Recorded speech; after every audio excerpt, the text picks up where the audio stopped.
अस्सलाम वालेकुम नाज़रीन, प्रोग्राम कब तक के साथ मैं हूँ सीमीन हैदर। तारीख का फैसला है कि कौमें वही आगे बढ़ती हैं, मुआशरे वही नशोनुमा पाते हैं जहाँ इंसाफ की हुक्मरानी हो, जहाँ कमज़ोर अदल की उम्मीद कर सके और ताकतवर सज़ा के खौफ से दो चार हो। ज़रा अपने इर्द गिर्द निगाह दौड़ाएं, क्या ये वो मुआशरा है जिसकी बात की जा रही है? यहाँ तो मुल्क का वजीर आजम और हुक्मरान जमात ये कहती हुई अदालत से बाहर आ गई कि ये फैसला मुनासिब नहीं और इस फैसले से वजीर आजम की हैसियत पर कोई असर नहीं पड़ा। गिलानी अब भी वजीर आजम है।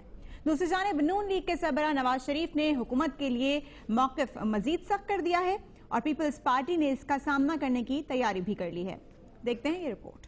लॉन्ग मार्च के भी ऑप्शंस हैं हमारे पास। नवाज शरीफ की जानिब से हुकूमत के खिलाफ ऐलान जंग के बाद हुक्मरान जमात पीपल्स पार्टी हर सतह पर भरपूर मुकाबला करने का फैसला किया है।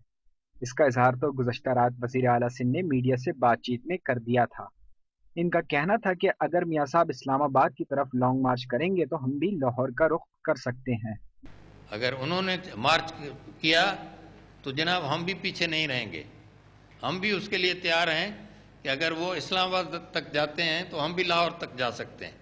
बाखबर ज़राए के मुताबिक पीपल्स पार्टी दिफाई हिकमत अमली के बजाय जारहाना तर्ज अमल अख्तियार करेगी, जिसके तहत नवाज शरीफ समेत मुस्लिम लीग नून के सरकर्दा रहनुमाओं की फाइलें भी खोली जाएंगी और माजी में नवाज हुकूमत की कारकर्दगी समेत अदलिया पर हमले, जिया आमरीत का साथ और सऊदी अरब रवानगी के हवाले से मजीद इनकशाफात कराए जाएंगे।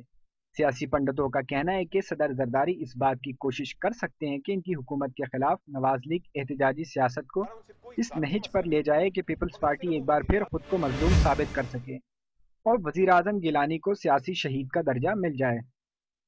नाज़रीन, मुस्लिम लीग नून के कायद मियां नवाज शरीफ ने हंगामी प्रेस कॉन्फ्रेंस में कहा कि 26 अप्रैल के बाद से मुल्क बगैर किसी हुकूमत के चल रहा है और सजा के बाद इस हुकूमत के तमाम इक़दामात गैर आईनी हैं। यूसुफ रजा गिलानी वज़ीर आज़म के ओहदे पर काबिज हैं, अगर ओहदा ना छोड़ा तो हर सतह पर एहतजाज किया जाएगा। इससे कबल नून लीग का अहम मुशावरती इजलास भी हुआ जिसमें हुकूमत के खिलाफ सख्त हिकमत अमली अपनाने का फैसला किया गया। साथ ही साथ यूसुफ रजा गिलानी को ओहदे से हटाने और नया वज़ीर आज़म लाने के लिए हुकूमत की इत्तेहादी और अपोजिशन जमातों से राबितों का भी फैसला किया गया। लेकिन इस सब के बावजूद और कायद हिज़्ब इख्तिलाफ चौधरी निसार अली खान के सजा याफ्ता वज़ीर आज़म को ऐवान में दाखिल न होने देने का चैलेंज देने के बावजूद वज़ीर आज़म यूसुफ रजा गिलानी जुमे को न सिर्फ ऐवान में आए और सुप्रीम कोर्ट से मिलने वाली सजा पर अपने मौक़िफ़ का दिफा किया, बल्कि मुस्लिम लीग नून के कायद मियां नवाज शरीफ, वज़ीर आला पंजाब शहबाज शरीफ और चौधरी निसार अली खान को खुली तनकीद का निशाना भी बना गए। काबिल जिक्र बात यह है कि नून लीग वज़ीर आज़म की असम्बली में आमद तो क्या रोकती, चौधरी निसार अली खान समेत मुस्लिम लीग नून का कोई भी सीनियर रहनुमा ऐवान में मौजूद ही नहीं था। यूसुफ रजा गिलानी करीबन 30 मिनट तक ऐवान से खिताब करते रहे और मियां नवाज शरीफ और नून लीग को अपने एहसानात याद कराते रहे।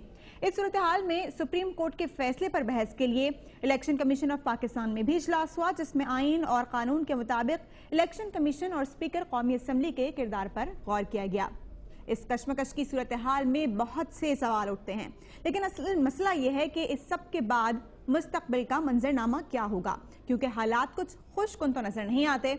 दूसरा ये कि अब सुप्रीम कोर्ट के पास वजीर आजम को तौहीन अदालत में सजा देने के बाद NRO फैसले पर अमल दरामद के लिए क्या ऑप्शंस हैं। इस केस में स्पीकर कौमी असम्बली का कोई किरदार बनता भी है या नहीं, और सजा याफ्ता वजीर आजम किस किस को कबूल है, और अगर किसी जमात को कबूल है या नहीं, क्या कौम को कबूल है।